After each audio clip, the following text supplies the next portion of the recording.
Chilling tales for dark nights.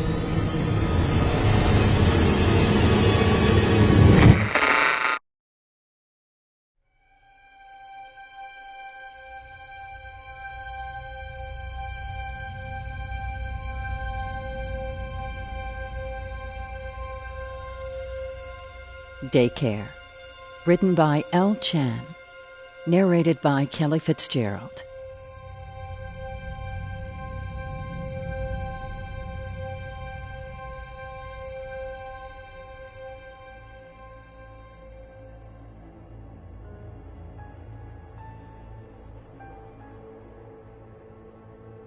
I still can't get what happened last week out of my head. I mean, it doesn't fit together at all. I haven't been able to get any rest for the past few days just thinking about it, so I just figured I'd write it down here and see if you guys had any better luck explaining it. I work in Daycare. It's a pretty established place in a big city on the coast. That's about all I can say. I still work there, and I don't want someone linking this post back to my employer. I'm not supposed to talk about anything that happens to the kids online. We mostly cater to the professional crowd, busy people in finance and internet startups who don't use the office daycare, or don't have any office daycare. It's a common sight to see someone in a business suit drop off a baby with a large cup of Starbucks in the other hand. People who can afford to blow $25 a week on coffee. Go figure. One of the attractions was that we offered daycare for infants as well. A godsend for the jet-setting crowd in the city, I suppose. Lucy C. was my favorite baby. Lucy's her real first name, which is all I'm prepared to share. We all have favorites working in daycare. We're not like parents, having to spread the love out equally. Anyway, when you're faced with 4 screaming babies, you grow to like the quiet ones more than the others. Lucy C. was as close to a perfect baby as we'd ever cared for. Wasn't much of a crier, unless her nappy was full. Went to sleep like clockwork. She had a crown of wispy blonde hair, which set off her piercing cornflower blue eyes. Mr. C., as far as I could gather, was a self-made businessman. One of those internet startup companies. I never caught what he did, and the 5-minute handovers in the morning really didn't make for startling revelations about his hopes and dreams. He was always dressed sharply. I'm not one for chasing fashion, but some of the other girls here whispered designer labels that I'd only heard of in celebrity mags when they referred to his latest threads. He seemed genuinely pleasant, if a little distracted in the mornings. I've never seen a Mrs. C. There was an Abigail C. on the emergency contact form that all the parents had to leave with the center, but she was listed as his sister. I know some of the others joked about whether he was on the market, so to speak, when they saw his sports car pull up to drop off little Lucy in the mornings. But that was just our equivalent of locker room talk. He was awfully rich, though. Successful in an ecosystem which chewed up and spit out 100 other young businessmen every year. Some kind of magic touch, the others said. Coming out of nowhere and building something up like that. Young Entrepreneur of the Year award and all that jazz. I try to think back to that morning last week. Did Mr. C look strange that morning when he dropped Lucy off? To be honest, I've been over those 5 minutes hundreds of times over the past few days. His suit was immaculate. He greeted me like he did with the rest of the staff. Warm smile, a kiss for Lucy, a gentle request for us to take good care of his girl. Just about the same thing any of the other 20 or so parents that hour would have said. Maybe there really wasn't anything wrong. I kept on thinking back because if things had gone differently, I might have been able to save Lucy. Shit, I don't know why I wrote that. Lucy's fine, or she should be. I don't know why I can't get it out of my head that I made a terrible mistake. Why there's this guilt I feel when I check in at work and look at her favorite toys on the playroom floor. The children were taking their afternoon naps after the midday meal. The chime told me that someone was at the desk. The other staff were busy with cleanup, so I went to see who it was. We didn't have any early pickup scheduled, so I thought it might be someone making inquiries. The guy was dressed in a suit, same as most of the other parents. It was a rich part of town. My breath caught a little when I saw him. He was really good-looking. Not your high school crush good-looking. I mean, that guy looked like he was plucked straight from a fashion magazine. He stepped up to the counter, flashed this perfect white smile at me. There was something about this guy. I mean, that smile made me go a little weak at the knees, and it's embarrassing to say, but it also gave me a bit of a tingle down in my pants, if you know what I mean. And then the strange part. As soon as I felt that little spark of arousal, it got drowned in this terrible feeling. Dirty, shameful. Like that time I'd walked in to call my younger brother down for dinner and found him jacking it off to some random porn site. The kind of dirty that makes you feel like you'll never be able to scrub it off. When the man spoke, he had a sort of radio voice, kind of deep and smooth. It fit him perfectly. Mr. C and I had an agreement. I'm here to collect Lucy, he said. Not that Mr. C sent him. Not introducing himself.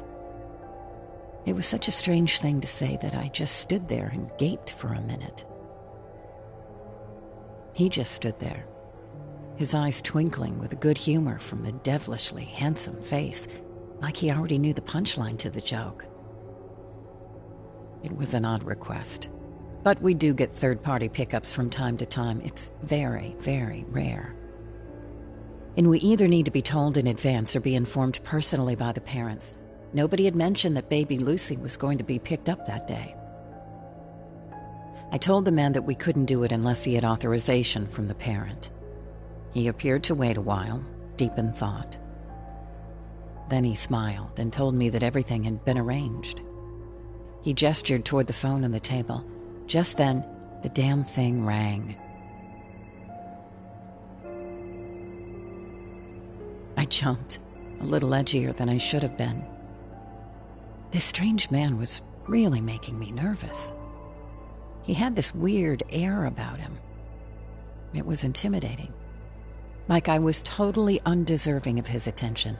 His stare made my breath catch in my throat. On the phone, Mr. C. That was odd. He didn't have my number. Hell, I didn't have his number stored on my personal phone either. And it was on FaceTime as well. I accepted the call and Mr. C's face filled the screen. Something was off about that call. At first I figured it had to be the network connected. A little lag. His lips were out of sync with his voice. It was a disconcerting image, like a badly dubbed film.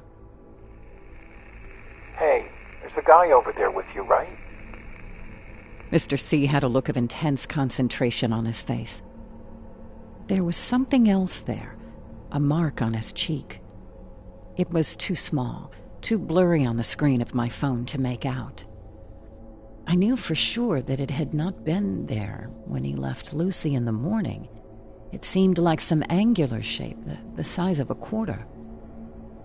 Yes, there is, sir. I was mesmerized by the video feed. You need to give Lucy to him. You hear? Just give him Lucy. His tone was clipped, urgent. There was something else about those flapping lips. They seemed to be repeating the same thing over and over. If you say so, Mr. C, is there something wrong? Same two words.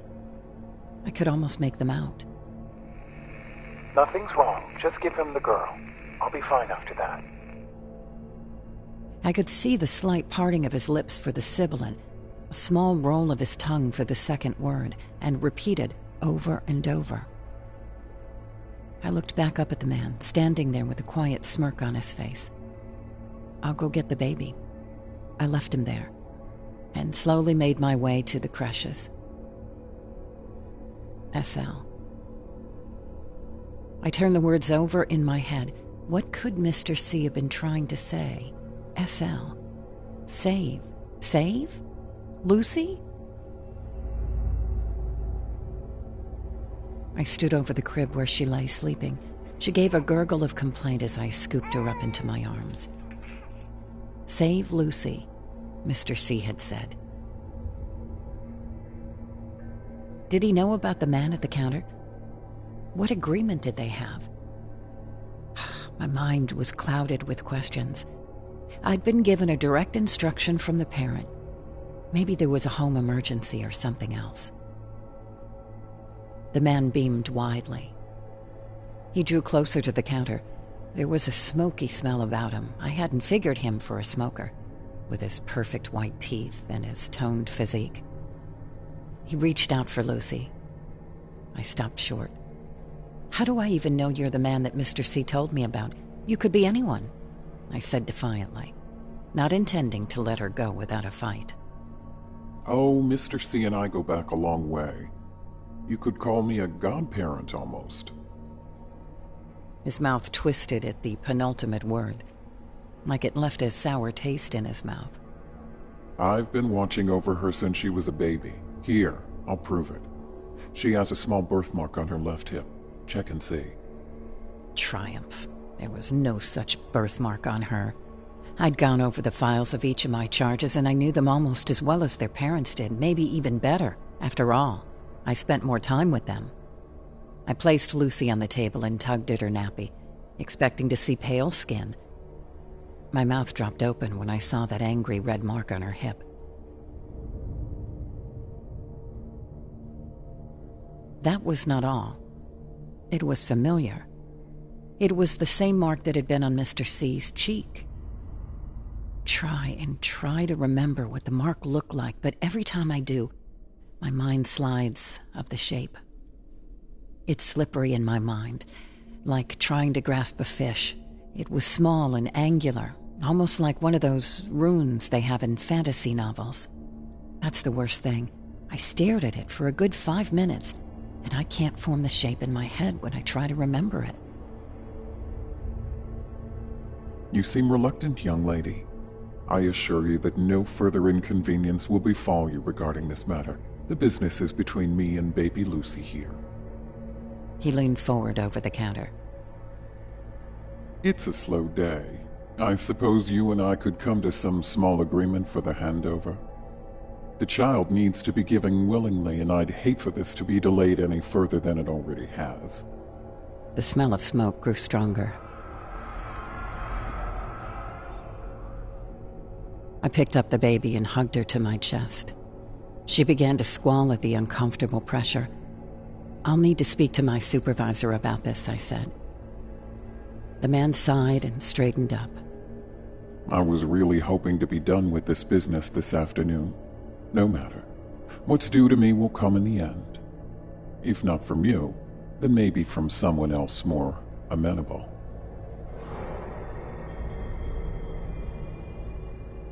I turned around to call for the manager, but when she called back and I turned to the counter, the man was already gone, without so much as a chime from the door. I shook my head. He had been there a moment before, and there hadn't been a single noise when he disappeared. He left nothing but the faint smell of smoke and a freezing cold spot on the counter where he'd rested his elbows. I censored the worst part of the events of the afternoon, saying that someone had come by to pick Lucy up and left without her. The manager, Jane, didn't believe me. She looked Mr. C up on the register and gave him a call from the counter phone. I watched, biting my lip, as her jaw dropped and her face turned white. You must have been mistaken, she swallowed. She took a shuddering breath. That was the cops. Mr. C is dead.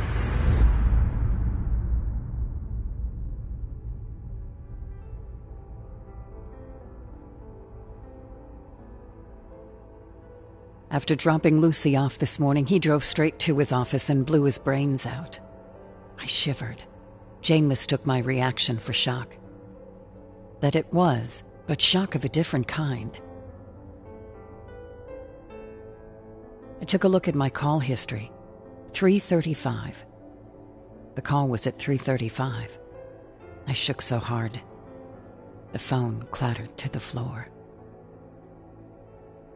Jane was still her take-charge self. Even while reeling from shock, she managed to call up the emergency number from the register with shaky fingers and dialed Abigail C., Mr. C's sister. The cops weren't going to pick Lucy up. They had better things to do. She would be on the red-eye flight over to get Lucy first thing in the morning. That left us with the problem of taking care of the baby overnight. Jane offered to pay me double to stay there overnight with Lucy, and I'd get the day off the next day to boot. It was a practical decision. None of the staff had small children at home, and it would be easier to leave the baby in a familiar environment than to move all the stuff to one of our houses. I had settled down for the evening. Dinner was some forgettable microwaved package out of the fridge. At least the place was set up for sleeping over. I'd been given a couple of hours off to grab an overnight bag and a shower. One by one, the rest of the staff said goodbye, until it was just me and Lucy. I couldn't shake off the feeling that there was someone else in the center apart from Lucy and I. The kind of feeling you get on the small hairs on the back of your neck that something isn't quite right. I put it down to that creepy episode with the dark man earlier in the day and that impossible phone call.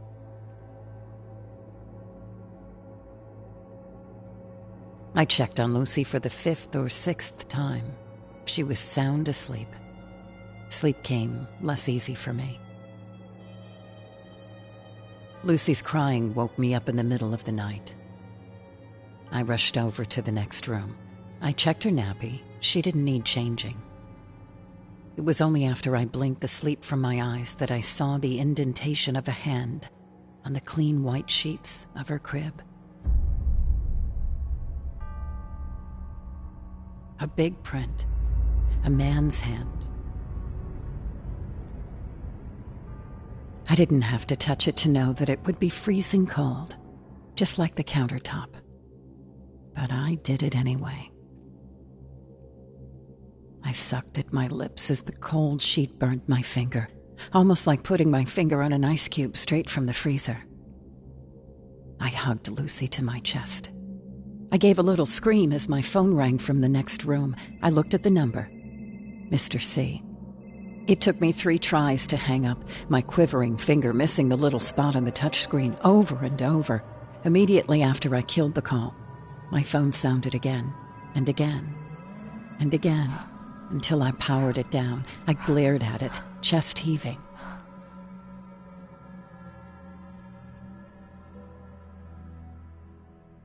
Ever wondered what goes through your mind when there's nothing pumping through your veins but ice? And no motivation but raw animal fear? Nothing. That's what. Instincts take over. You look for an escape, an opportunity. But what was there to run from? The feeling that I was being watched by that dark stranger, the phone calls from a dead man. I hit all the lights in the center. Power bill be damned. I felt trapped by those cheery pastel walls. I looked at the clock. 3 a.m. Another 3 hours till first light. I held Lucy tighter. Those were the longest 3 hours of my life. A rap on the front door woke me up. A tall, thin woman stood outside the glass doors of the center. She was dressed for mourning, black from head to toe.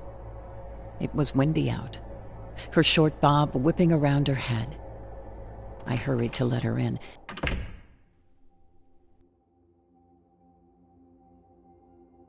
She introduced herself as Mr. C's sister. Sensing my doubt, she showed me her driver's license and the phone, which had the number on our records. Lucy didn't complain when the lady picked her up. I got the release form ready and passed it over for the lady's perfunctory signature. Everything checked out except for one thing. She didn't have a trace of sadness around her, apart from a little dark under her eyes from the late flight across the country. Funny, for someone whose brother had just shot himself. She flashed me a smile as she pushed the signed form back across the glass counter. I watched her stride confidently back out through the glass doors. There was something out of place with Mr. C's sister. From someone else more amenable. That's what the man said. If not me, then someone else. There was a thud as the door closed. The wind snagged the woman's hair from the collar of her dress, and there, red and raw, on the nape of her neck, was the same symbol.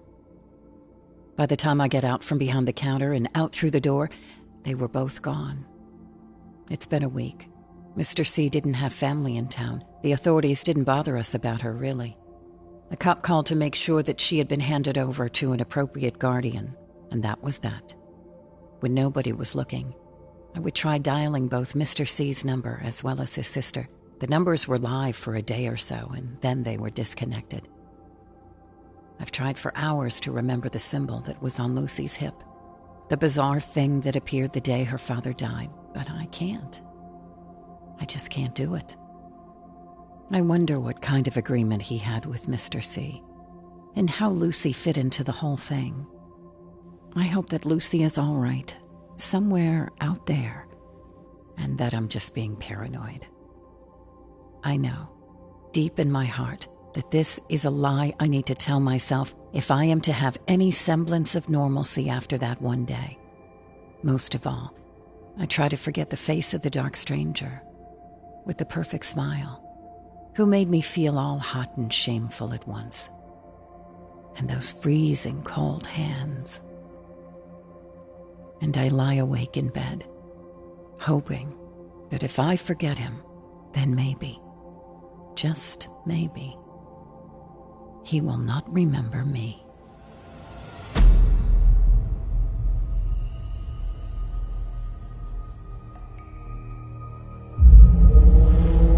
Chilling tales for dark nights.